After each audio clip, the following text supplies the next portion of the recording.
मोगाच्या भावांनी आनी भयणीन आमचे दोळे आमी समेस्त धांपया आमचे हात समया मुखार उक्ते दवरया आनी सांगया मोगाळा सर्गींच्या बापा आयचो हो बरो दीस दिल्ल्याक आमी तुका अर्गां दिता मोगाळा बापा आमकां सर्वांक एक कुटुंब जावन आमकां हांगासर हाडून आयिल्ल्याक आमी तुका अर्गां दिता मोगाळा बापा आयचो हो दीस सगळो तुज्या हातांत आमी समर्पण दिता आनी जे कितें आमी आयकोंक येता तें शब्द आमच्या जिणयेंत सुफळ जावं म्हूण आमी मागता मोगाळा बापा तुज्या पवित्रत्म्याद्वारे आमची मोत तूं आपड आनी ती उजवाडाय आमचे दोळे तूं आपड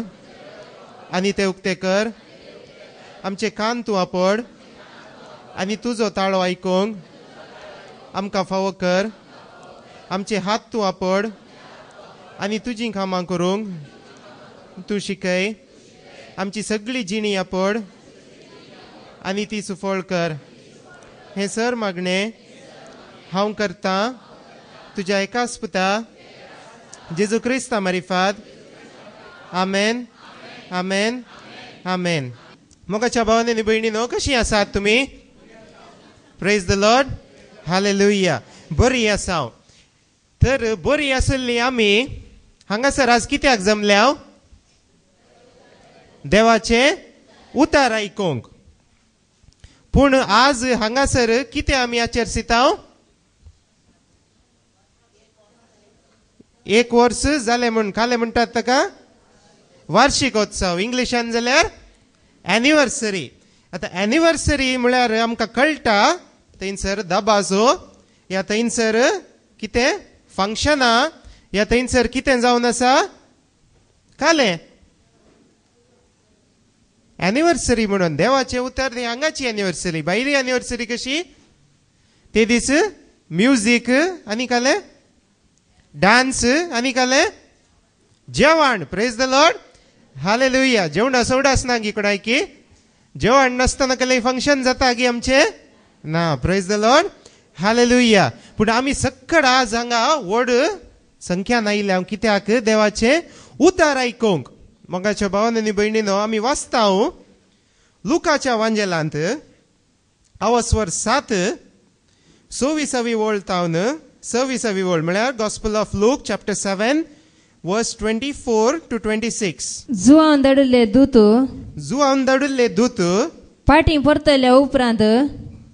परतल्या उपरांत लोकां जम्या लागीं जुआ विशयान उलोवन जेजून म्हळें लोकां जम्या गडे जुआ विशयान उलोवन जेजून म्हळें तुमी कितें पळोवंक म्हूण आरण्यात गेल्ल्यात तुमी कितें पळोवंक म्हूण आरण्यात गेल्ल्यात आज ही जेजू तेंचो सवाल म्हाका आनी तुका विचारता आमी हांगासर कित्याक पळोवंक म्हणून या कितें करूंक म्हणून हांगासर जमल्या मुखार वाऱ्यार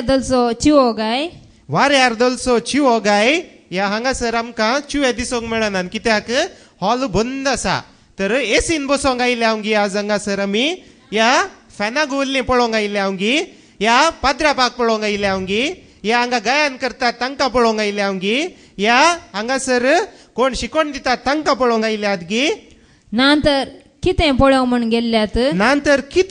म्हूण गेल्ल्यात नाजूक वस्त्रां नेसलो मनीस गाय आतां आमी म्हळ्यार एनिवर्सरी जाल्यार ते दीस नेसान कशें ते एनिवर्सरी कोण सेलिब्रेट करतात तांचे सदांचे बरी आसता गी या आमी न्हेसोन वता तशें आसता गी ना ते दीस कोणाचे फंक्शन आसा कोणाची एनिवर्सरी आसा ती नाजूक वस्त्रां न्हेसतात या मोलादीक वस्त्रां न्हेसतात एकच दीस जाल्यार घालूंक पुरो मागीर ती भितर कबटांत या शेल्फांत आसूंक पुरो वॉर्ड्रोबांत भायर येनात जाल्यार त्या दिसा ती न्हेसतात पूण आज हांव आनी तूं हांगासर नाजूक वस्त्रां न्हेसल्ल्यांक पळोवंक आयल्या हांव गी ना मुखार पळया नाजूक वस्त्रां न्हेसोन सुखी जीवन सरतले रायांच्या रावळेरांनी आसात या आजकाल आपापलींत रावळेरां बांदून त्या रावळेरांनी जियेतात प्रेज द लॉर्ड हालेलुया मुखार पूण तुमी कितें पळोवंक म्हूण गेल्ल्यात? पूण तुम्ही कितें पळोवंक म्हणून गेल्ल्यात? एक प्रवादिगाय एक प्रवादिगाय वय हांव तुमकां सांगता, वय हांव तुमकां सांगता, प्रवाद्याप्रास व्हरतो ताका प्रवाद्याप्यास व्हरतो ताका. Praise the Lord. Hallelujah, hallelujah. प्रवाद्याप्रास व्हरतो, प्रवाद्याप्रास व्हरतो कित्याक म्हळां थंयसर? कित्याक तो उतरां उलयतालो थंयसर कोणाची? प्रवाद्याच्या तोंडान तावन कितें सक्कड उतरां भायर येतात ते आयकोंक लोक सक्कड गेल्लो. Praise the Lord. हालेलुया. ते तोंडान तावन उतरां ती खंयची भायर येतात? आत्तां आमी आयकलें कितें तें देवाचे उतर. आनी हे सुरू जावचे पयलें आमी तें कंतार गायलें. खंयचें? देवा सोब जावना सासत, देवा सोब बरो संदेश, देवा सोब बरी खबर, देवा सोब सासनीक जिवीत. आतां देवाचो शब्द कितें जावन आसा? बरी खबर. ती बरी खबरा विशयंत आमी आयकुया. सांत पावलान बरयल्लें कोरिंथकारांक बरयल्लें पयलें पत्र आवस्वर 15 पयली ओळ. Praise the Lord. हालेलुया. कोरिंथकारांक बरयल्लें पयलें पत्र आवस्वर 15 पयली ओळ. भावानो, भावानो, हांवें तुमकां परगट केल्ली सुवार्ता कितें सांगता? हांवें तुमकां परगट केल्ली सुवार्ता. त्या सुवार्ता विशयंत मुखार आतां हांव तुमच्या उगडासा काडटा, आतां हांव तुमच्या उगडासा काडटा. ती तुमी मानून घेतली आनी ती तुमी मानून घेतली. सुरू सुवार्ता विशयन कितें आयकलें आमी? तुमकां परगट केल्ली सुवार्ता. तर सुवार्ता पयलें कितें करूंक जाय? हांवें आनी तुवें परगट करूंक जाय. दुसरी आमी आयकली मानून घेतली. Praise the Lord. हालेलुया. तिसरें आनी तातूंत तुमी आतांय स्थिर आसात, आनी तातूंत तुमी आतांय स्थिर आसात. तर त्या सुवार्थेंत करूंक जाय असल्यो ह्यो 3 संगती मात्र. सुरू खंयची? परगट करूंक आसा ती सुवार्ता. जर तर आमकां परगट जावन नातली तर आमी सुवार्ता आयकूंकूच Nasatya. Praise the Lord. Hallelujah. तर हेरांनी आयकचे जाल्यार ती सुवार्ता पयले परगट करूंक आसा. दुसरें ती आपणावंक आसा. आनी तिसरें त्या सुवार्थाचेर आमी थीर बरवसो दवरूंक आसा. आनी त्या बरवस्यार आमचें फावंडेशन म्हणटा न्ही, त्या फावंडेशनाचेर आमी आमचें जिवीत बांदून हाडूंक आसा. Praise the Lord. Hallelujah, hallelujah. आतां बरी खबर म्हण आयकली आमी ती सुवार्ता. सुवार्ता म्हळ्यार अर्थ कालें थंयसर संदी जाल्या. शुभ वार्ता, शुभ वार्ता आसली सुवार्ता म्हणून जाल्या. तेंच कोंकणीन आमी सांगता बरी खबर. आमी मात बरी खबर परगटच्या प्रास खोबरो सड परगटता. Praise the Lord. हालेलुया. वैगी न्ही, कोणाक दुसऱ्यांक विचारचें नाका, म्हाकाच विचारा.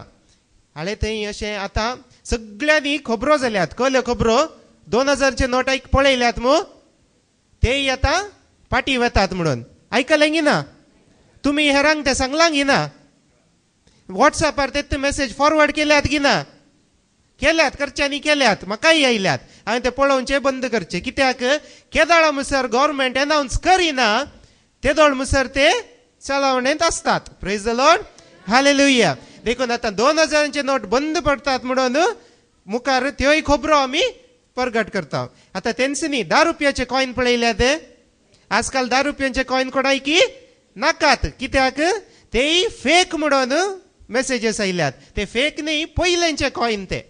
सुरू कॉइन तांणी सुरूच्या 3 वर्सांनी प्रिंट करतना एका डिझायनार प्रिंट केले. ताच्या उपरांत 3 वर्सां उपरांत तांणी एकाच डिझायनार प्रिंट करूंक सुरू केले. देखून पयलेंचे कॉइन आसले सक्कड फेक म्हणून आतां ते चेय सोडटात. बरो कंडक्टर केदाळे चिल्लर म्हणटालो. चिल्लर म्हण आतांतले बोल्सांतले हात भायर काडटना इतले 10 रुपयाचे कॉइनंत कित्याक इतले रास केले म्हणटा कोंडी काणगेनान म्हणटा. Praise the Lord. हालेलुया. देखून कित्याक अशें काणगेनान? कित्याक खबरो आमकां जाय. खबरो सत न्ही जाल्यार आमी परगट करता. वॉट्सॅपार आयिल्लें कालय सत म्हूण पाती येता. ते मात्र न्ही, वॉट्सॅपार सोडया. तुकात तुज्याच मनशा विशयन कोणेय येवन सांगलें, हाळे तुजो न्हवरो गी काल कोणा ओट्टूक गी थंय बारांत हांवें पळयल्लो. म्हळ्यार तुमी सत पाती येतात की ना? ह्या फाटी येवन हाळे काल तूं खंय गेल्लोय? घरा येताना वेळ जाल्लो, खंय गेल्लोय? विचारता गी ना? कित्याक खबरो जावंक पुरो तो थंय बाराक गेलो कोणा विशयेन काले तो थंय कोणाक मेळोंक गेलो या आनी कोणाक सांगोंक गेलो तूं थंय सोरो पिया नाका म्हणून तोच सोरो पियलो म्हणून अर्थ गी ना पूण आमी कितें सक्कड आयकता तर आमी चिंता की थेन्स जावन आसा सत आमी सत कितें म्हूण जाणा जायनासतनाच आमी खबरो करूंक पळयता पूण थेन्स न्हय मोगाच्या भावान आनी भयणीनो आमी कितें करीचे बरी खबर आसली ती सांगचे प्रेज द लॉर्ड हालेलुया बरी खबर आमचे कडेन आसतना आमी वगत रावता गी ना आतां उदाहरण एक ल्हानशें उदाहरण दिवचें काजार आयलें म्हूण चिंतया कुटुंबांत तर काजार आयलें जाल्यार व्हंकल न्हवरो मात्र येतात गी रेस्पेराक कोण येतात ताचे सांगाता आवय बापूय येतात मागीर कोण येतात कुटुंबाची येतात कुटुंबाच्यांक कशें कळटा काजर म्हणून सांगल्यार सांगनासतना काजर जावची आसात गी आसात ती दावोन वची आसात पूण ती बरी खबर जायना कुटुंबाक त्या दाळा पूण बरी खबर म्हण के दाळा आमी चिंता त्या दाळा आमी ती हेरांक सांगता आतां आदल्या हप्त्यांत एक पेशंट आयली म्हज्या कडेन आनी कार्डान आयली डॉक्टर म्हज्या पुताचें काजर म्हणून बरी खबर आमी हेरांक वांटता आनी कितेंय आमकां बरें म्हण दिसलें तें आमी हेरांक सांगता आतां घरांत वकाल म्हण आयलें घरांत वकाल आसल्यार घर बांदलें तें म्हाका संतोश हेरां कडेन हांवें वांटून घेवंक आसा देखून आमी हेरांक आपयता इन्विटेशनां दिता पयस आयल्ल्यांक पोस्ट करता या ईमेल करता व्हॉट्सअप करता फेसबुकार धाडटा कित्याक ती बरी खबर आनी जर तर हांव कोणाक राखून रावून आसलो सुमार तेंमतावन म्हाका एकल्यान फोन केल्लें ब्रदर म्हज्या घोवाक येवंक सोडनान भायर तावन कित्याक ताका थंयसर ताचो पासपोर्ट काडून घेवन दवरला म्हणून प्रेज द लॉर्ड हालेलुया खंयसर काम करता थंयसर पासपोर्ट काडून घेवन दवरला म्हणून ब्रेस्तारा दीस फोन केले देखून ब्रेज हांवें म्हणलें भयणी हांव मागता तूंय माग आनी बायबलांतले थोडे कोटेशन्स दिले थोडी किर्तनां दिली वाचूंक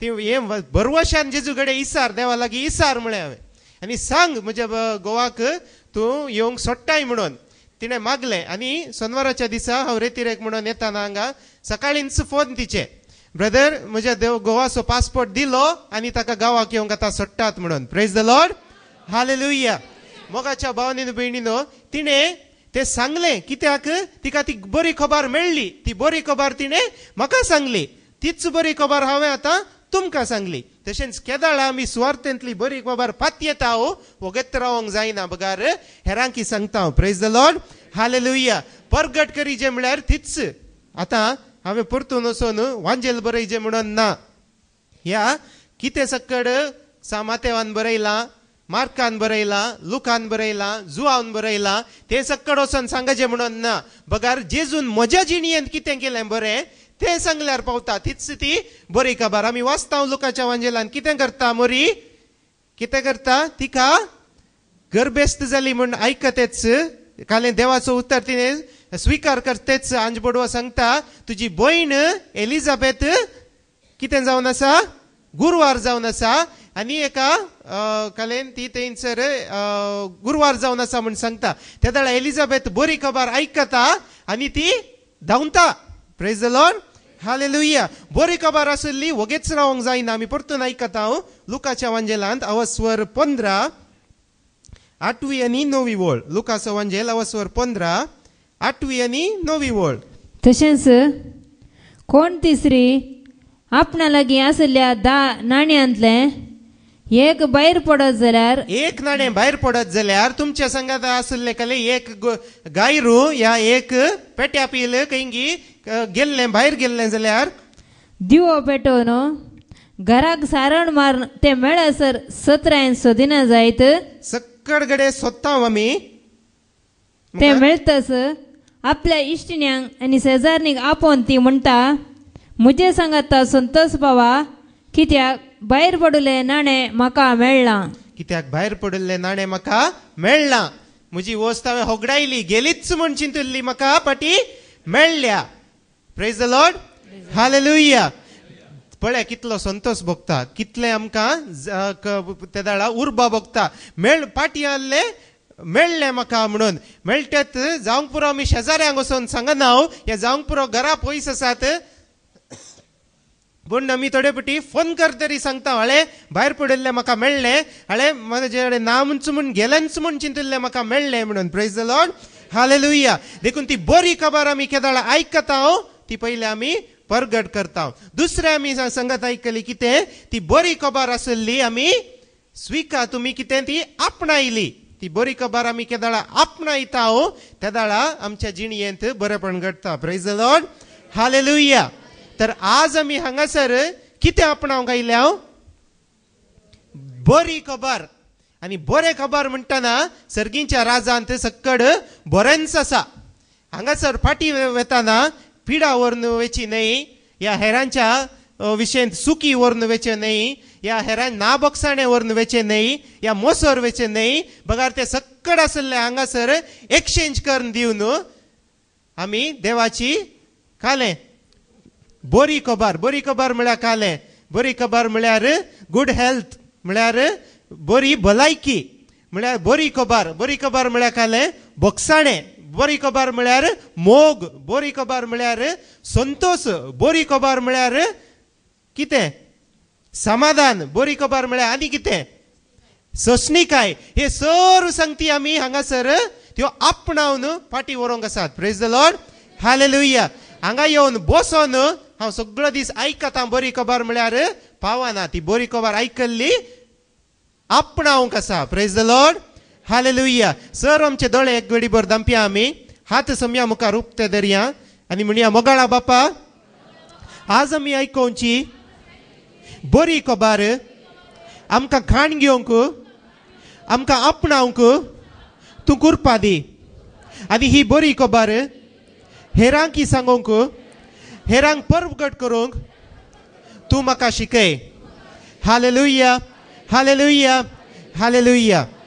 मोगाच्या भावनेनी भयणीनो आमी आयकलें बरी खबर आमी कितें करूंक आसा सुरू परगट करूंक आसा. बरी खबर आमी आपणावंक आसा. आनी तिसरें त्याच बरी खबर वयर आमी आमचो भावार्थ स्थिर दवरूंक आसा. आतां आमी चिंतया कोणाचेर आमचो भरवोसो म्हणून. पाद्र्यापाचेर गी या ब्रदराचेर गी या कोण शिकोवन दितात तांचेर गी या कोण चड पावरफूल आसा म्हण थोडे पटी सोदून येता तांचेर गी या कोणाचेर भरवोसो दवरिजे एकाच त्या देवाचेर. आनी त्या देवाचेर भरवोसो आसतना आमी इशीन तिशीन पळयना कोणाय दुसऱ्यांक सोदून वचना दुसऱ्या मनशांक सोदून वचना. आतां उदाहरण दिवचें जाल्यार आतां एक सर्जन आसा तो अमकें ऑपरेशन करूंक बारीच नावार्दीक. तर ताच्या कडेन आमी वेताना तो सांगता हाळे ऑपरेशन जाय ऑपरेशन करीजे 7 दीस रावचे पडटा ताच्या उपरांत घरा वचचेत आनी अशें ऑपरेशन जाल्यार अशें पुराय ट्रिटमेंट आसा असो पुरो कोर्स आसा आनी इतले पुराय रिस्क आसात आनी इतले वखदां आनी घेवंक आसा इतले दीस रावोंक आसा आनी इतले सक्सेस रेट इतले फेलियर रेट आसा म्हणून तुमकां सांगता. आतां तुमकां इतलें गोत्ता सोन तोच नावार्दीक सगळ्या इंडियांतच नावार्दीक तो ताच्या की व्हडलो आनी कोणी ना. तो सांगता इतले सक्सेस रेट आसा इतले फेलियर रेट आसा म्हणून जाल्यारी तूं त्या दाडा ताका सोडून आनी लागशिलो कोण आसा ताच्या कडेन वेताय गी ना कित्याक तोच नावार्दीक ताच्या की व्हड आनी कोणूच ना. देखून आमच्या जिणयेंत ती बरी खबराचेर म्हळ्यार देवाच्या उतराचेर देवाच्या शब्दाचेर आमी पयल्लें ती बुनयाद घालूंक आसा. जर तर आमी बुनयाद घाली तर हेरांक तेरांक आमी पळयना. दुसऱ्या खंयच्याय मनीस जावन दी दुसरो खंयचोय जिवांत आसलो या मरण गेल्लो जावन दी कोणाय कडेन आमी मागना. Praise the Lord. हालेलुया. कित्याक आमी आमकां जाणा की देव आमचो बुनयाद जेजू क्रिस्तस आमची बुनयाद. Praise the Lord. हालेलुया. आमी वाचता कोरिंथीयांक बरयल्लें पयलें पत्र 3रो वस्वर 11वी ओळ. कोरिंथीयांक बरयल्लें पयलें पत्र 3रो वस्वर 11वी ओळ. कित्याक येदोळूच घाल्ले ते बुनयादी शिवाय येदोळूच घाल्ले ते बुनयादी शिवाय दुसरी बुनयाद कोणाच्यानी घालूंक नजो. दुसरी बुनयाद कोणाच्यानच घालूंक नुजो. तर आज म्हजो आनी तुजो भावार्थ कोणाचेर आसा म्हणून आमी इसारीजे आमकांच. आनी जर तर तो जेजूचेर ना तर तेंचो आल्लो भावार्थ काडा आनी जेजूचेर दवरा. कित्याक एकच ती बुनयाद सोडून दुसरी बुनयाद घालूंक नुजो आनी ना. आतां आमी घर बांदता घर बांदतना कोणें पळयलां गी कोणें पळोवना पळयलां. घर बांदतना सुरू बुनयाद बांदतात. बुनयाद बांदतना थंय आसले पूर पयले कोणटात गी ना ಕೊಂಟಾತ್ ಕೊಂಡೊಂದು ಜೊತೆ ತಂತು ಅಸಲಿ ಪೂರ ರೇವ್ ಬರ್ತಾತ್ ಒಯ್ಗಿ ನೈ ಒಯ್ಗಿ ಕಾಲೆ ಬರ್ತಾದ ಮಾತಿಗಿ पातोरगी पातोर मात्र घालून सोडया जाली गी बुनियाद काले घालतात आनी सिमीट घालतात आनी काले रेवी घालतात आनी काले उदाकी घालतात आनी काले कॉन्क्रीट आसल्यार कॉन्क्रीटच घालतात खाली पातोर मात्र दवरल्यार थंय बुनियाद जायना खाली इटे मात्र दवरल्यार बुनियाद जायना खाली सिमीट वचोन वतल्यार थंयसर बुनियाद जायना ती बुनियाद कितें करेक्ट सॉंग आसा प्रेज द लॉर्ड हालेलुया आणि पुरा वतून जाले उदाकच वतून ना जाल्यार बुनियाद थंयसर जायना देखून हर एक की थंयसर बुनियाद गलीजे सारकी बुनियाद आसीजे पळया तुमकां आतां हांव एक कॉन्ट्रॅक्टर आनी हांव उण्यार घर बांदता म्हूण सांगा एका लाखाक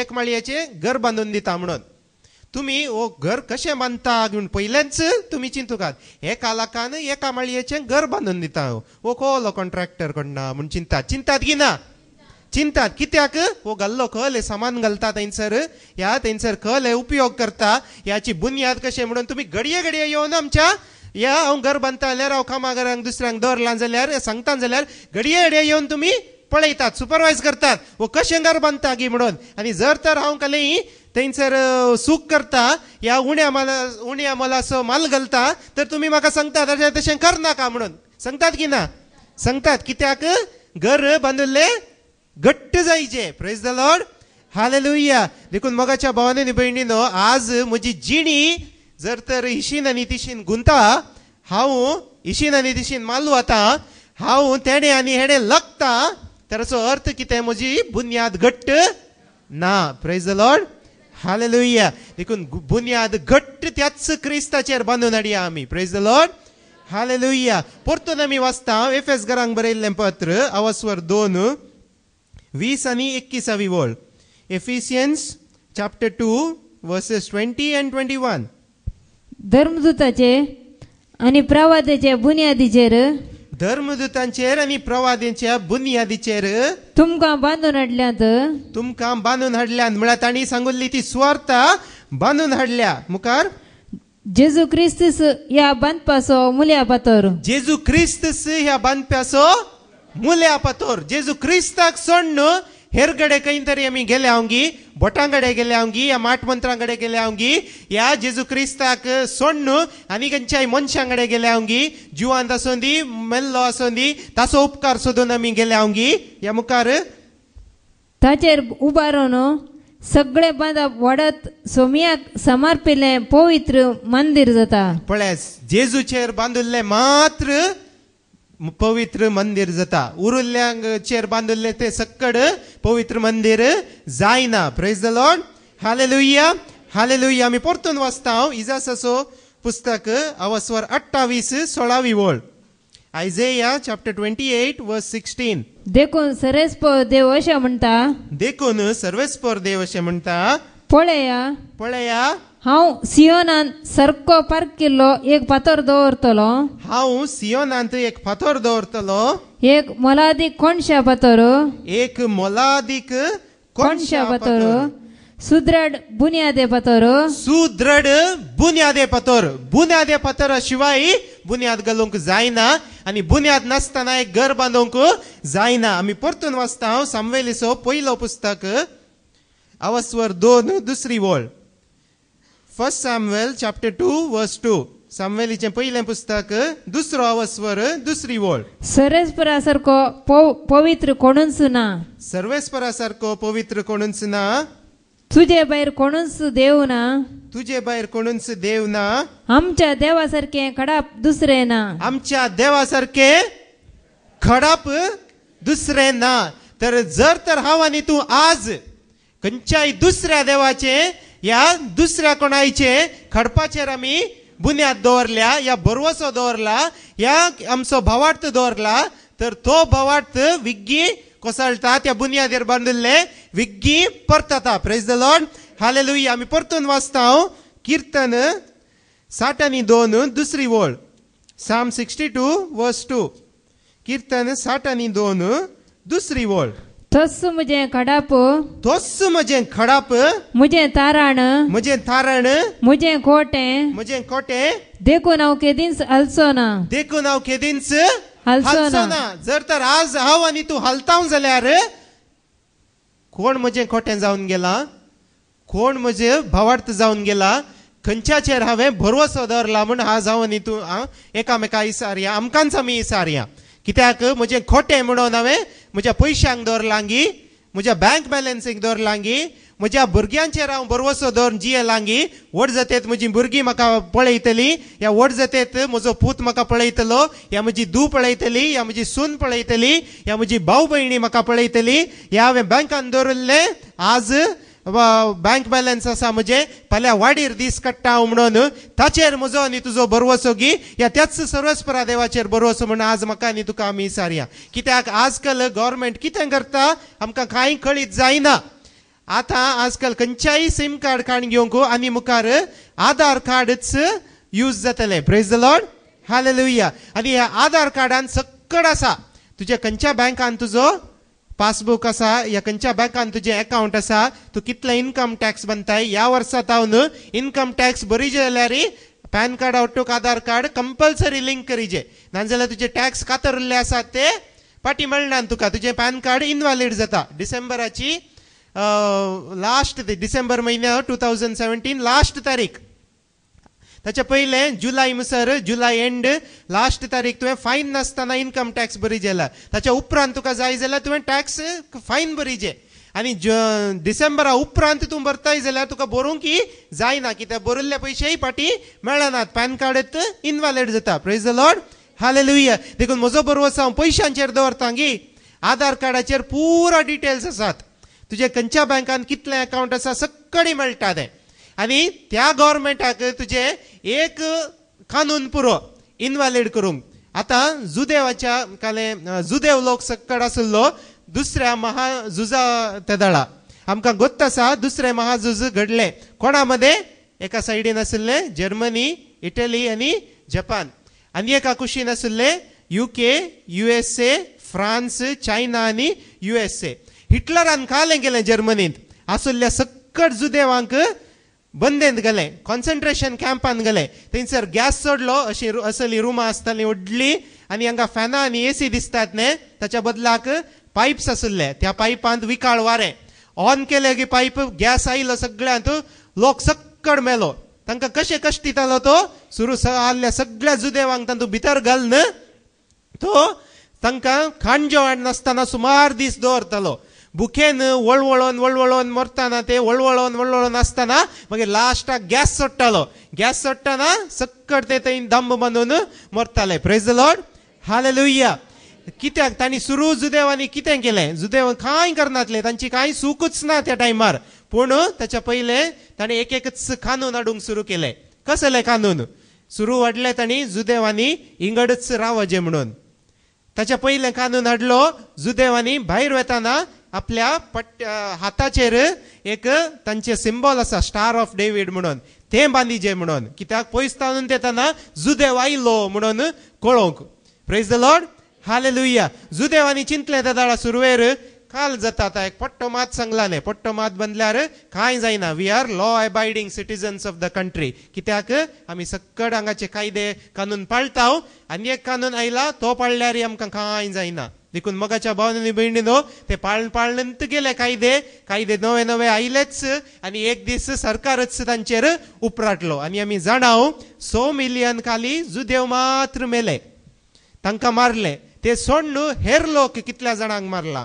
हिटलरान कोण मोतीर समान हातुरले, कोण अंगविकलांक आसात, या कोणाक शिकोवंक समान जायना तलांकी जुशी मारला. कित्याक चिंतून की ते जिवंक फावो न्हय म्हणून. Praise the Lord, hallelujah. कसले तराचे लोक आसात ह्या संवसारांत. आजकाल आमी पळयता मनजातींक चड मान, मनशांक मान उणो जाला, वय की न्हय? वय. Praise the Lord, hallelujah. देखून आनी मुखार कसले नियम येतात, कसले कानून येतात. म्हणजे बँक बॅलन्स आसा पुरा बँकांतच दवरता म्हणून फाल्यां सकाळी कानून येवंक पुरो, बँकांत असले पयशे काडूंकच जायना, दिसाक 100 रुपये मात्र काडयेत म्हणून. तसले कानून येवंक सकता की ना? सकता. देखून आमचे भरवसो जर तर पयशांक आसा तर सक्कड व्यर्थ. आमचो बरवसो आमच्या भुरग्यांचेर आसा तर तेंय व्यर्थ. नवार्दीक एकली स्त्री एक पेशंट आयली म्हज्या सरशीन, तिका 5 जाणां भुरगीं घे आनी म्हणटा म्हज्या कडेन उलोवंक कोणी ना. कितें जालें तुका कालें नवरो सरला, म्हणजे नवरोय बारी नवार्दीक मनीस, तुजी भुरगीं ना ते भुरगीं आसात 5 जाणां म्हणाली. म्हाका बारी खुशी जाली, 5 जाणां भुरगीं घे, हांगा कोण आसात म्हणाली. 5 जाणां भुरगीं जाल्यार म्हज्या कडेन उलयतलो कोणी ना, 4 जाण भायर आहात एकलो हांगाच आसा जाल्यार उलयतलो कोणूच ना म्हणटा. Praise the Lord, hallelujah. भुरग्यांचेर जर तर बरवसो दवरता भुरगीं सोडून वेतात. एकच पूत जावन दी, एकच धू जावन दी, ताचेरच बरवसो दवरता ती हर एक पुटी आमकां खुश करूंक जायना. ह्या हांव म्हज्या भावा भयणीचेर बरवसो दवरता. सगळं हांव काजार जायनासतना रावला, म्हज्या भावंडांक हांवें व्हड केलां, तांचें काजार केलां, तांची भुरगीं व्हड जालीं आतां काजार जालीं, म्हाका पळयतलीं म्हळ्यार मनीस केदाळा धोको दीत म्हूण आमकां सांगूंक जायना. Praise the Lord, hallelujah. देखून एकच तें खडाप आसा, एकच तें बुनयादी फातर आसा. कोण तो? जेजू क्रिस्त. त्याच जेजू क्रिस्ताचो शब्द आमी आयकता. आमी म्हणटा मागण्या वेळार कितें, देवाचो शब्द मनीस जालो आनी आमच्या मध्ये जियेलो. तर केदाळ आमी हर एक पुटी हो शब्द वाचतना आमी देवाकच पळयता, देवाकच हातान धरता, त्याच शब्दा कडेन आमी उलयता. Praise the Lord, hallelujah, hallelujah. देखून आमी आयकलें तोच भावार्थाचेर आमी थीर बरवसो दवरूंक, त्याच भावार्थाचेर आमी आमची बुनियाद बांदूंक आसा. आनी आमची बुनियाद मात बांदल्यार पावना, आमी हेरांची बुनियादी बांदिजे. पूण आमी हेरांक बांदूंक तितके आमकां कश्ट मारतात, वय की न्हय? Praise the Lord, hallelujah. आजकाल कॉम्पिटिशन आहा. ताणें 1 माळयेचें घर बांदलें, वयर 2 बेडरूमात. हांव एक घर बांदता 1 माळयेचें, पूण 3 बेडरूमां करता. या ताणें 1 माळयेचें बांदलें, हांव 2 माळयेचें बांदता, वय की न्हय? आमी पळयता आमची घरां एका वरनी आनी एक चड वरते आसा, आनी एक चड व्हड आसा. Praise the Lord, hallelujah. पूण आमी जेजू विशयान कितलें सांगूंक आमी आशेता, जेजू विशयान जेजूच खरो सोडवणदार म्हणून हेरांक आमी कितलें सांगता. आमकां सांगूंक जायना, तोंडूच येना. जेजू विशयान सांगतना थोडी आयकूंकच तयार नात. पूण आयकतालो कितलो लोक आसा. तूं सांगताय, तूं उसारताय, तूं सांगतना कितलो लोक आयकता तें आमी नेणाव, पूण आमी सांगूंक की फाटीं सरता. आमकां लज दिसता थोडे फावटी जेजू विशयान जेजूच सोमी म्हूण सांगूंक लज दिसता. पूण त्या लजेचें म्हणून ना, कित्याक सर्ग आनी संवसार रचल्लो तोच देव आमच्या संगी आसा, आमचो मोगाळ बापोय तो. Praise the Lord, hallelujah. आमी वाचता मार्काचो वांजेल अवस्वर 8 ओळ 30 आनी 8. मार्काचो वांजेल अवस्वर 8 ओळ 30 आनी 8. या अविश्वासी आणि पातकी काळार जो कोण म्हाका आनी म्हज्या शिकवणेक लजता, ताका मनशापूत भगवंत देवदूता सांगता, आपल्या बापाचे महिमेन येवच्या वेळार लसतलो. आताची कसलो काळ चलता आमी परतून आयकूया. कितें? या अविश्वासी आणि पातकी काळार. Praise the Lord, hallelujah. बऱ्या काळार म्हणून सांगवना, या रिट्रीट मंदिरांतच म्हणून सांगवना, या आमच्या फिरगजांनीच म्हूण सांगवना, या आमच्या घरांनीच म्हूण सांगवना, पूण अविश्वासी आनी पातकी काळार. अविश्वास आनी पातक ह्या संवसारांत आसा गिना. घरा भायर पळयल्यार आमकां तेंच दिसता गिना, टीव्ही ऑन केल्यार तेंच दिसता गिना, आमच्या घरांत ती आमकां पळोवंक मेळटा गिना. विश्वास दवरलो विश्वास सांगतात आनी बरो म्हूण चिंतलोय पाड जाता. Praise the Lord, hallelujah. आनी असल्या काळार जर तर तूं देवा विशयान सांगूंक लज दिसता तुका, कित्याक देव बरो जावन आसा. आजकाल पुरा आयला पॉलिटिकली करेक्ट म्हूण आसा जे म्हणून. Praise the Lord, hallelujah. पयले आसले आमी BC आनी AD म्हूण शिकल्ल्या, वय की न्हय? 2000 BC आनी 2000 AD म्हणून शिकल्ल्या, वय की न्हय? BC म्हळ्यार कितें? Before Christ.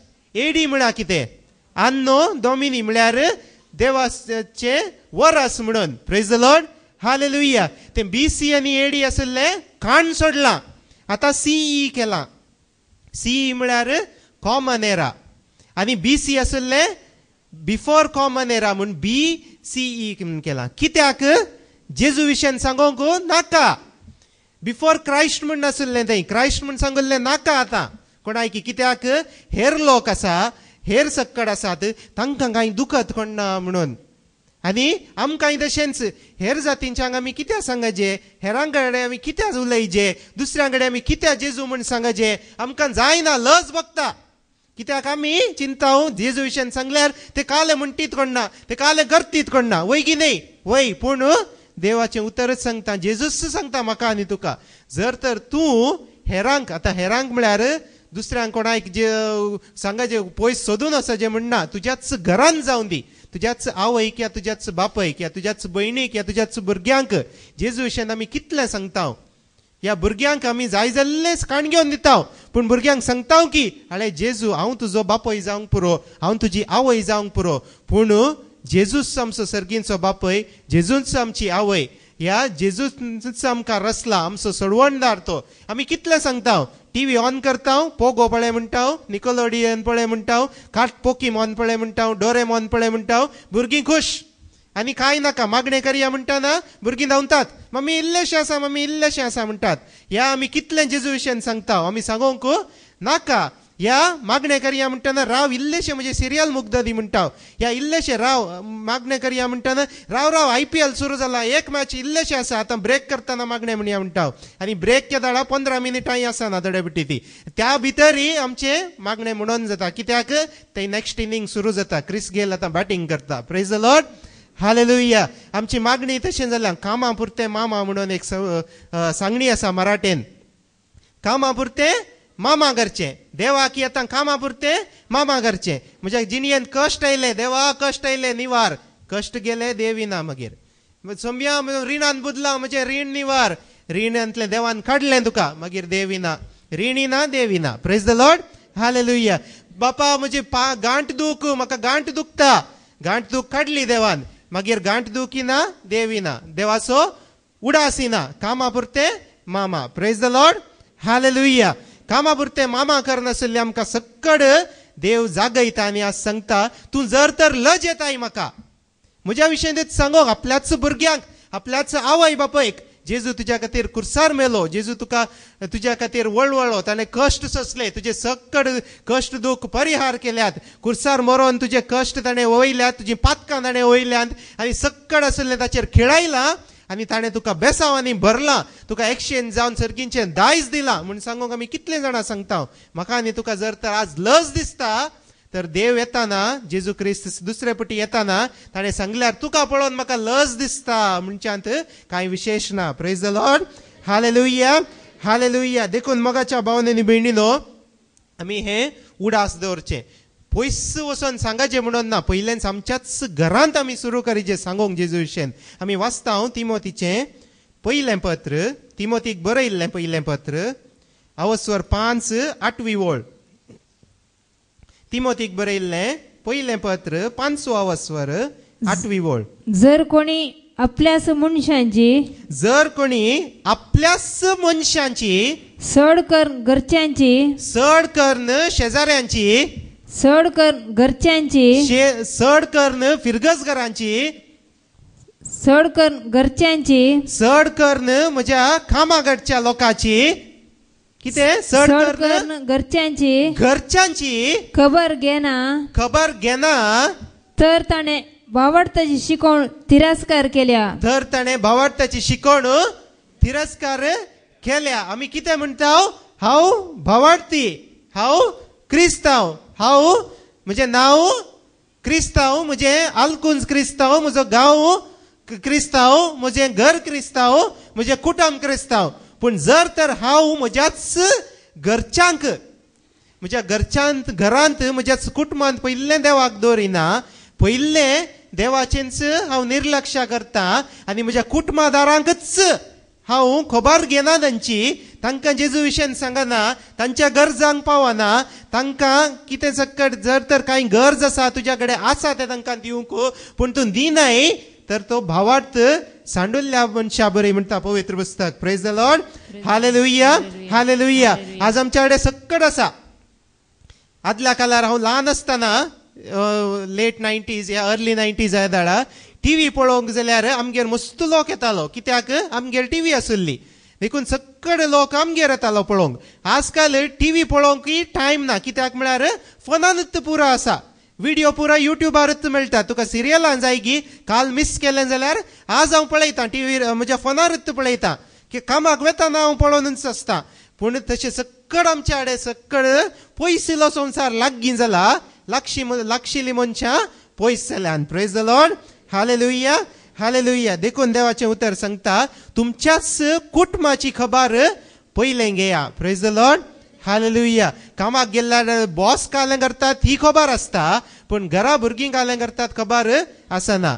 या शेजार थंयसर खालें रांदलें म्हणली खबर येता. पोरमोळानूच कळटा थंयसर खालें रांदलें म्हणून. हांगासर कालें करूंक घरा कालें उणें आसा म्हणलें खबर आसना थोडे पटी. Praise the Lord. Hallelujah hallelujah. देखून आमी कितें सक्कड करता या खाले सक्कड करतना आमच्या कुटुंबातारांक जर तर आमी निर्लक्ष करता आनी भायर पयलें वचून पळयता तर म्हज्या मदें आनी अनुभवार्थ्या मदें ह्या कोणाक जेजूची वळख ना. कांय फरक ना. Praise the Lord. Hallelujah hallelujah hallelujah. आतां थोड्या दिसां पयलें म्हाका एक मेसेज आयली. त्या एका गांवांत नवार्दीक एक प्रसंगगार येवन पावलो. आनी येवन पावतना खंयसर थंय कन्वेन्शन हॉल आसा. खंयसर थंय मागण्याचें हॉल आसा. थंयसर वचून पयण करतना ताणें बसार वचचें पडलें. आनी बसार चडटना त्या कंडक्टरान ताका इल्ले पयशे 5 रुपया चड पाटी दिले. चड पाटी दिले म्हणून हाका सुरू कळोवना. पूण मेचतना पळयलें ताणें 5 रुपया चड आसात. आतां चड 5 रुपया आसले ताणें खालें करचें म्हणून चिंतलें. एक वाटेन ताका ताळो आयकलो. तूं आतां देवाचो मनीस. देवानच तुका हे 5 रुपया चड दिले. तूं हे खाण घेवन दवर. आनी एक ताळो आयकलो. कंडक्टरान आतां तुका 5 रुपया चड दिले. आतां जावंक पुरो ताची चूक जाली. मात तूं उठोन ताका पाटी दितना सक्कड लोक तुका पळयता. तुका ह्या लोक पळयतना तुका विचित्र जावंक आसा. तुका एम्बेरस जावंक आसा. तुका लज दिसोंक आसा. ते 5 रुपया तुज्या कडेच दवर. आनी अशें तो चिंतून आसतना 5 रुपया दवरचे की नाका गी दवरचे की नाका गी म्हणटाना ताचे स्टॉप आयले. स्टॉप आयिल्ल्या दाडा तो देंवताना थंय कंडक्टराक तो म्हणालो हे दर सायबा तुवें 5 रुपया म्हाका चड दिल्ले. देखून कंडक्टर म्हणालो म्हाका गोत्त आसा हांवें तुका चड दिल्ले म्हणून. हांव चिंतालो येदोळ मुसर हांव मागण्याकच वचनातलो मनीस. आज म्हणी मागण्याक या म्हणून. कित्याक हेणें सद्दां बस पास जाताना हांगा बोर्ड पळयता हांव आज मागणे आसा म्हणून. मागण्याक या म्हणून चिंतालो. देखून हांवें चिंतलें जर तर हो मागण्याचोच मनीस हांगासर आयलो तुजो हांवें थंय बोर्डार फोटो पळोवन पळयलें तुंच म्हणून. देखून तुज्या कडेन हांवें 5 रुपया दिले चड. कित्याक तूं शिकयताय वय पूण तूं करताय गी तुज्या जिणयेन शिकयल्लें गी म्हणून पळोवंक हांवें तुका एक्स्ट्रा 5 रुपया दिले म्हणून. तो तें आयकून देंवलो आनी रडलो. सम्या हांव 5 रुपयां खातीर तुका आज विकतो घडना म्हणून. Praise the Lord. हालेलुया. जुदासान पासून 15,000 जेजूक विकल्लें वय की न्ही. आतां गोत्तू ना 30 नाणे म्हणून. 30 नाणे म्हळ्यार कालें एक नाणें त्या दिसाची मजुरी. आनी जर तर आजकाल ते एका दिसाची मजुरी कितली 500 रुपया गी 300 गी 400 गी एक एक गडे एक एक रेट आसा. तितले तुमी 30 दिसांची मजुरी दवरा. एका म्हयन्याच्या मजुरे खातीर कोणें जुदासान जेजू क्रिस्ताक विकल्लें. तुजो सांबाळ कितलो आज. तुज्या एका म्हयन्याच्या सांबाळा खातीर तूं आज विकताय गी जेजूक. या तूं आज खंयच्याक जेजूक विकून आसाय. या तुज्या एका बाटलेक गी जेजूक विकून आसाय. या तुज्या सिगरेटीक की जेजून आज विकून आसाय. एक पॅकेट सिगरेट ताच्या खातीर की आज जेजून विकून आसाय. या तुजें ना बोगसाणें 1 मीटर जागो या 1 सेन्स जागो ताच्या खातीर की आज जेजूक विकून आसाय. या खंयच्या खातीर. या तुजो वायट संबंध त्या वायट संबंधा खातीर तूं आज जेजूक विकून आसाय. खंयच्या खातीर तूं आज विकून आसाय जेजूक तें हांवें आनी तुवें आपणायतल्याक विचारिचें. आनी जर तर हांवें विकलां देवाक त्या तर आज मोगाच्या भावांनी भयणीनो हांव आनी तूं हें दूख धरया पाताक रडया आनी ही बरी खबर आसली आमी आपणाया. आनी खंयचे आमी देवाक विकूंक तें यूज केलां ते आमी देवाच्या हातान समर्पून दिया. जुदासान कितें केलें, खण्ण उडयले ते पयशे आनी गेलो आनी ताचो आत्मो ताणें होगडायलो. पूण म्हाका आनी तुका आज देवान अवकाश दिला आमचो आत्मो बचाव करूंक. खंयच्या खातीर हांव आनी तूं देवाक विकता ते सक्कड हाडून देवाक आमी देवाच्या पांयां तळा दवरया आनी ताची कृपा, ताचो मोग, ताचो समाधान, ताची शांती ते सक्कड आमी आपणाया. Praise the Lord. Hallelujah, hallelujah. कित्याक ताका विधेय जाल्लें तितलें मात्र जाय. आमी वाचता सामुएलाच्या पयल्या पुस्तकांत अवस्वर 15-23 वळ. सामुएलाचें पयलें पुस्तक अवस्वर 15-23 वळ.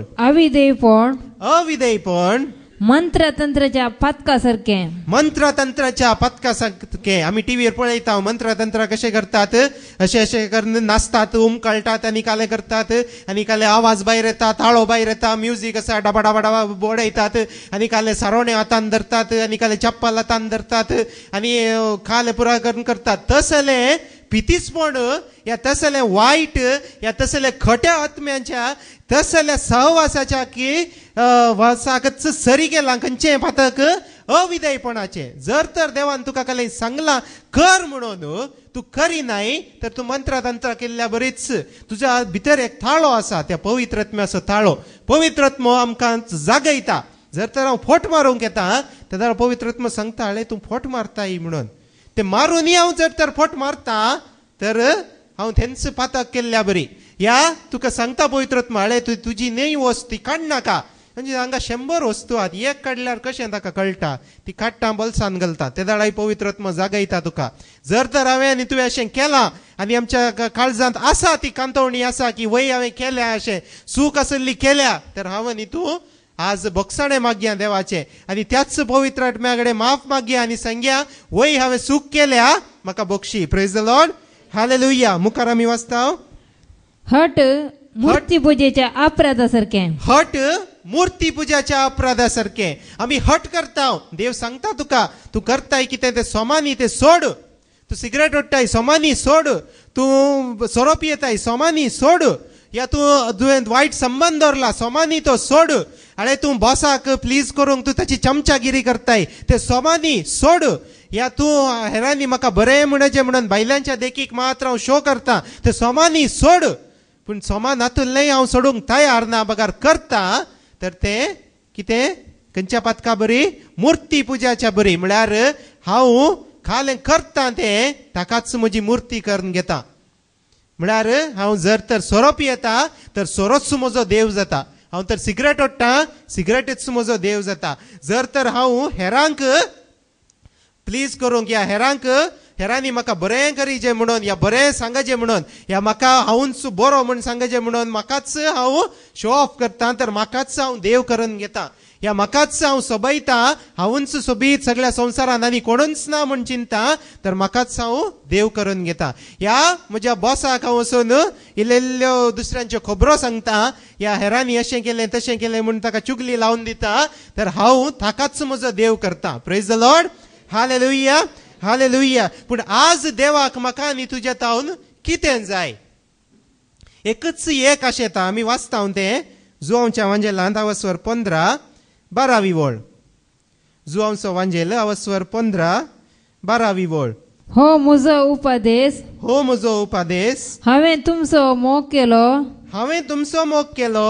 तसो तुमी एकामेकाचो मोग करी जाय. तशें तुमी एकामेकाचो मोग करी जाय. मोगाच्या भावनेन भयणीनो एकामेकाचो म्हणटना आपलोच मोग करचोय आसा. कित्याक जो कोण सोरो पियेता तो आपलोच मोग करिना. जो कोण सिगरेट ओडटा तो आपलोच मोग करिना. कित्याक देवान ताका ताची कूड दिल्या पवित्र आत्म्याचें टेंपल जावन आसा तें तो पाड करता. Praise the Lord. हालेलुया. जर तर हांव हेरांचोय मोग करता तर हांव हेरां विशयन खबरो करिना. जर तर हांव हेरांचो मोग करता तर हांव फोट मारिना. जर तर हांव म्हजो मोग करता या म्हज्या बायलेचो या दादल्याचो मोग करता तर हांव वायट संबंध दवरिना. जर तर हांव हेरांचो मोग करता तर हेरां विशयन उलयना. जर तर हांव हेरांचो मोग करता जर तर हांव हेरां विशयन फोट साक्ष सांगना. Praise the Lord. हालेलुया. पूण जर तर हांव आनी तूं हे सक्कड करता तर आमी मोग करिना म्हण अर्थ. आनी जर तर आमी मोग करिना तर आमी कोणाची म्हणणी आमी पळोवन घेया. आमी वाचता जुआंस वांजेल अवस्वर 13 वोळ 35. Gospel of John chapter 13 verse 35.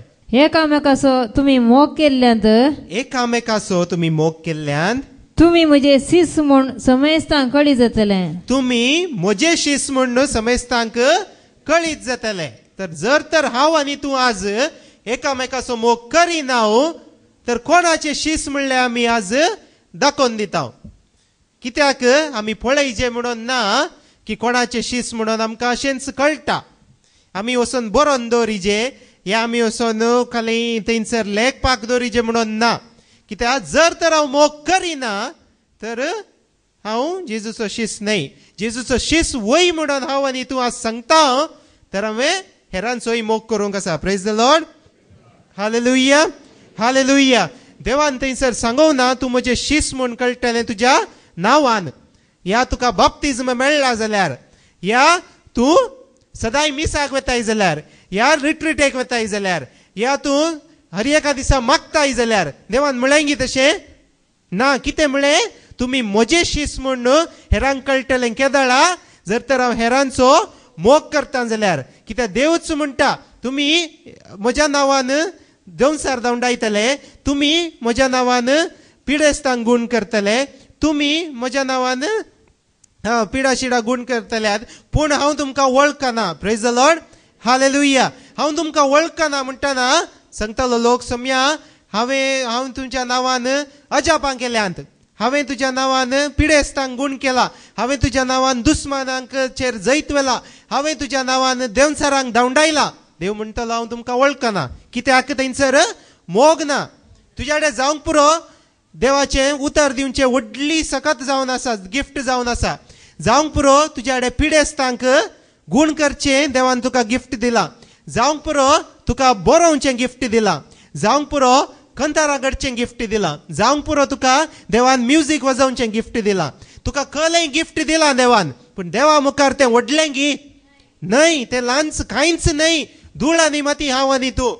तेजे तूं पिडेस्तांक गूण करताय जावंक पुरो, या तूं येतानाच लोक पडटा जावंक पुरो, या तुवें उलयतना हर एकाची काळजां शिंतात जावंक पुरो, पूण तुज्या काळजान जर मोग ना तूं व्यर्थ. Praise the Lord.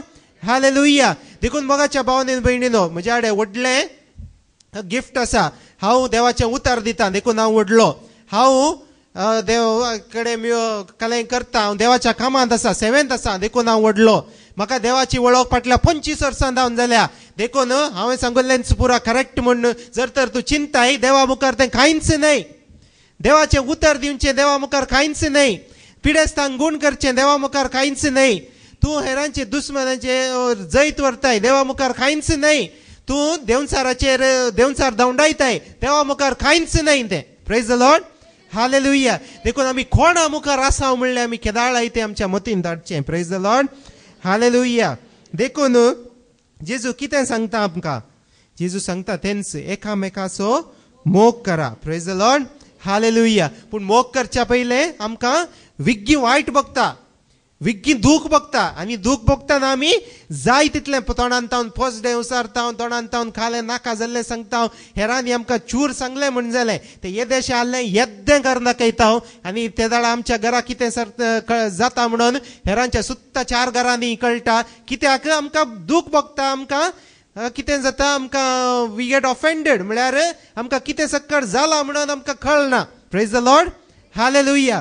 आनी हे ऑफेन्स म्हणलें आसा. ऑफेन्स म्हळ्यार तुका दूख बगचें जालें. देंवसाराचें एक व्हडलें हातेर. आमी थोडेपटी जावंक पुरो आमी देवाचीं भुरगीं म्हूण आमकां गोत्त आसा. देखून हांव सूर सोरो पियेना, हांव बिडी सिगरेट ओडिना, हांव वायट संबंद दवरिना, हांव हेरां कडेन कालें वचोन पाड करतात, गॅम्बलिंग करतात तसलें करिना, या हांव प्रद्वार आचारिना, या हांव कोणाची खुनी करना, हांव पोटसाक्स दिना, हांव असलें पुरा खंयचीय पातकां आदारिना. देव तुका गोत्ता, देंवसाराकी तशेंच गोत्ता, तूं हें सक्कड करिनाय. देखून सोरो पियेच ना एकलो मनीस. सोरो म्हळ्यार कांटळटा. ताका वचोन देंवसार सोरो हाडून दीत गी पिये म्हणून दिना. जर तर तूं सिगरेटच ओडिनाय, सगळ्या जिणयेंतच सिगरेट ओडूनाय, तुका हाडून देंवसार सिगरेट दिता गी दिना. जर तर तूं सगळ्या तुज्या जिणयेंत तुवें कांय पातगच करूं नाय म्हळ्यार तूं असो पोटसाक सत्त सांगो नाय तूं पोटसाक सांगतल्या की वचोन 4 वाजयताय तसो मनीस जाल्यार तुका येवन फोट मार म्हणून देवचार सांगता की सांगना ताकाय गोत्ता आसा तूं खंयचें खरी नाय तें तुका लागीं हाडिना तुज्या बगार तो दुसऱ्यान तट्टा तुज्या मतींत हेरा विशयान द्वेश हेरा विशयांत तांणी म्हाका सांगलें तांणी सांगून नजो आसलें म्हणून तें दूख हाडटा तुज्या मतींत ह्या तो हाडे तांणी अशें केलें जावंक पुरो ताका करतना कांय नेणा तो ह्या ताज्या इतल्याकच करता हेरांक वायट बघता म्हणलें गुत्तू ना ताका पूण ताणें कित्याक केलें तो कित्याक सांगलें ताणें अशें म्हाका ताणें कित्याक म्हज्या विरोध उलयलो ताणें म्हज्याच कुटुंबाच्यानच म्हज्या विरोध अशें केलें कित्याक केलें प्रेज द लॉर्ड हालेलुया आमकां भोगता की ना दूख भोगता की ना भोगता कित्याक म्हज्याच कुटुंबाच्यान अशें केलें हेर कोणी केल्लें जाल्यार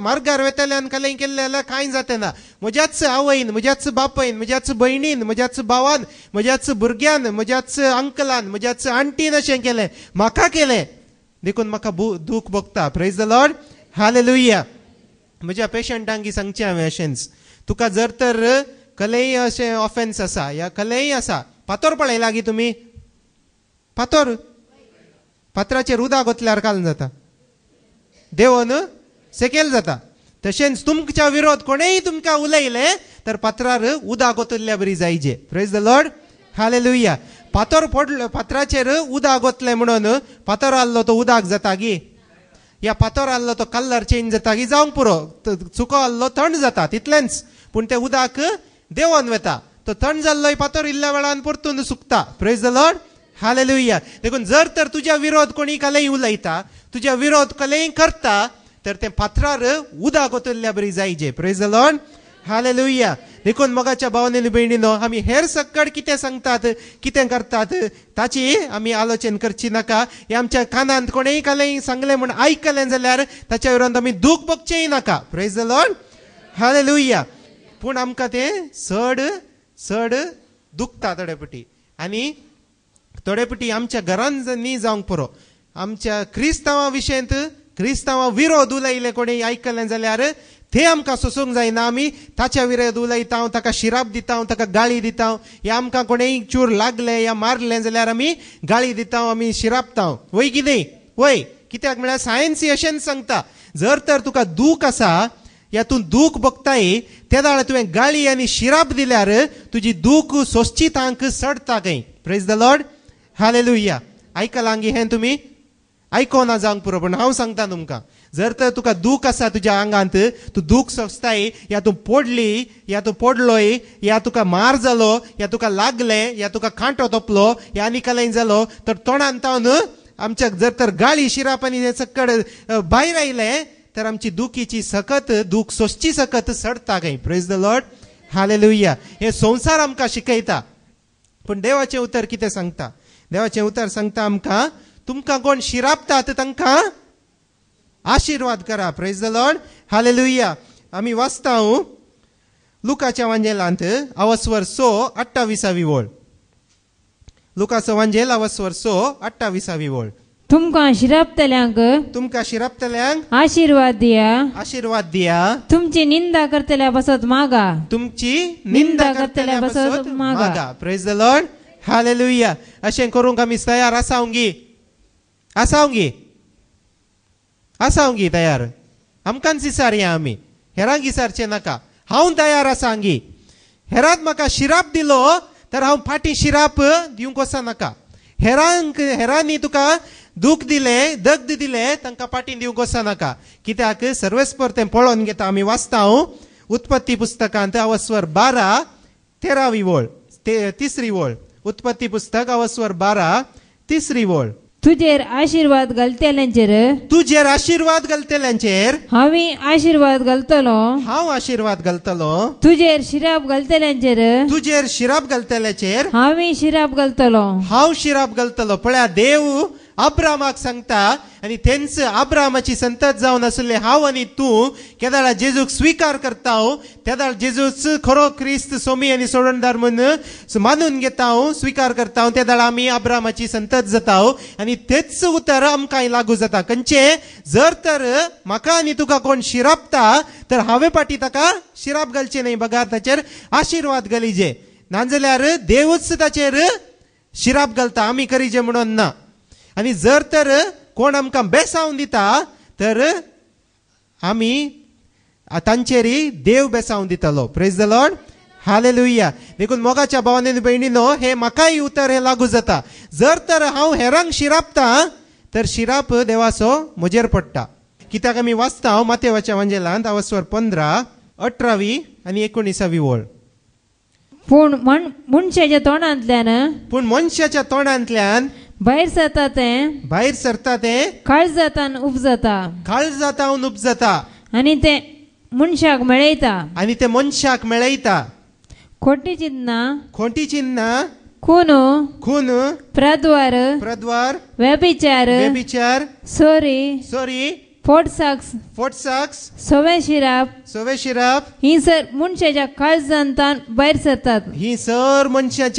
काळजांतान भायर सरतात तर जर हांव आनी तूं आज देवाचो भुरगो जेजू क्रिस्ताचो अपोस्तल या ताचो शीत जाल्यार आमच्या काळजांत हेजे खाली देवाचो मोग मार्त आतां अखेर करच्या पयलीं एक उदाहरण दिता हांव आतां तुमी जर्मनी म्हणून वडोल सांगले हांवें वर्ल्ड वॉर जालें ताच्या उपरांत जर्मनीचे 2 पार्ट जाले वेस्ट सायडीन आसले USA UK आनी फ्रांसान धरून सोडले ईस्ट सायडीन आसले USSR म्हळ्यार सोवियत रशिया आसले तांणी धरले ते दिवंक तांणी कोणेय इशिले इशीन दिवंक ओप्पवनात देखून तांणी मध्य एक वडोत बांदली ताका बर्लिन वॉल म्हणटाले ती वडोत आसल्यान तिसलो लोक इशीन येवंक जायना इशिल्लो तिशीन येवंक जायना जर्मनीचोच लोक देखून आनी तांच्या मदें झूज केदाळाय तांच्या मदें मनस्ताप तांच्या मदें सक्कड पाड चिन्ना तांच्या मदें केदाळाय वैरत्व तेदाळा आनी खाल तांकां तिशिला वेस्टांत आल्ल्यांक इश्टाच्यांनी चिंतलें तांकां आमी बरें करनाता आनीक आमी तांकां तंटे करया तांकां वचोन आनीक आमी चिडाया म्हणून कालें केलें व्हडल्या ट्रकांनी भरलें कितें सक्कड माती गोबर आनी पुराय भुरग्यांनी यूज केल्ले पॅम्पर्स आनी ते सक्कड म्हळ्यार जे सक्कड मेळे आसा सक्कड ट्रकांनी भरलें आनी ते दोऱ्या कडेन गेले आनी तिशीन वमतून सोडले आतां तिशिल्यांनी कालें गेलें ताच्या बदलाक तांणी अशें सक्कड मेळे आसले पुराय इशीन दडले मनशाक तांणी कालें केलें तांणी तेंच पाटी उडोवना ह्या तुमच्या आडे मात्र गे आमच्या आडे आनी की सडा म्हणून आपल्या भुरग्यांची पॅम्परां तिशीन उडोवनात बगार कालें केलें तांणी आसलीं फुलां एकठांय केलीं भुरग्यांनी तांणी पॅम्पर उडयले म्हूण भुरग्यांक दिवंक जाय आसले खाणाच्यो वस्तू दुदा पिठो आनी भुरग्यांचे वस्तू आनी तांकां न्हेसोंक पांगरोंक जाय जाल्ले वस्तूर ब्लँकेट सॉसेजीस आनी कितें सक्कड आसा बऱ्यो वस्तू आसा सक्कड बऱ्यो वस्तू आसात त्यो तांणी ट्रकांनी भरल्यो आनी वॉलाच्या तिशीन उडयल्यो आनी तूं कितले सत कितले पटी म्हूण म्हाका गोत्तू ना पूण ह्या काणयेंत आमकां शिकोंक आसा कित्याक तें तांणी बऱ्यो वस्तू सक्कड तिशीन उडयतना तांणी एक लास्ट मेसेज बरोवन धाडली everybody gives what he has म्हणून म्हळ्यार तुज्या कडेन कितें आसा तेंच तूं हेरांक दिवंक शकताय तुज्या काळजान माती गोबर शेण भरलां जाल्यार हेरांक तूं माती गोबर शेणच दिताय जर तुज्या काळजान मोग समाधान शांती आसा जाल्यार हेरांक तूं शांती समाधान आनी मोग दिताय कित्याक पवित्र आत्म्याची फळां खंयची म्हूण आमकां गोत्त आसात आनी आत्तां जेजून सांगल्या बरी तुज्या काळजान जर तर पवित्र आत्मा आसा तर पवित्र आत्म्याची फळां मात्र तूं हेरांक दिताय न्हय की हेरान तुका एक वाजयली म्हणून 2 दिताय ह्या हेरान तुका शिराप दिलो म्हणून तुजेर शिराप घालो जाल्यार ताच्या बापायचेर शिराप घालूंक तूं वचनाय देखून मोगाच्या भावांनी भयणीनो आज आमी आमकांच विचारया आमी कोणाचे शीस खंयच्या खातीर हांगासर आयल्या आनी जर तर बरी खबर आमी आयकोंक आयल्या ते ती बरी खबर आपणाया परगट करया आनी त्या बरी खबराचेर आमचो भरवसो थीर दवरया बापाचे पुताचे आनी पवित्र आत्म्याचे नांवी आमेन.